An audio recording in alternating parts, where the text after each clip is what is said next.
Salam, hörmətli izləyicilər. Daha bir Parkinson xəstəliyini sizlə paylaşıram. Əmim Salyan rayonundan gəlib.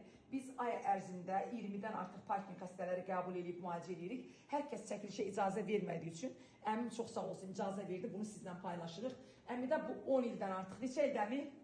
15 ildən artıqdır. Biraz da kövrəkdir, ağlamağa meyillidir. Deməli biz bugün çəkilişi eləyirik. Müalicəmizi başlayacağıq və Allah qoysa, elə ki müalicənin sonunda əminin vəziyyəti 5-ci günündə, 10-cu gündə, 15-ci gündə yenə də sizlə paylaşacağıq. Amma onu qeyd edeyim ki, bu xəstəmizdə kognitiv simptomlar azdır. Yerişin xırdalanması olsa da görmənin xırdalanması yoxdur. Diyaloqa rahat girir.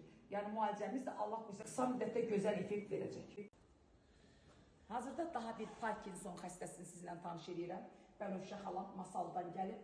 Deməli, onun təkcə əllərində deyil, başında rəsmə var, başında azaz var, əlində gördüyünüz kimi, əli götürürsünüz, daha çox var. Bir həftədən sonra Bənövşə xalanı yenə də müalicədən sonra çəkib sizlə paylaşacağım.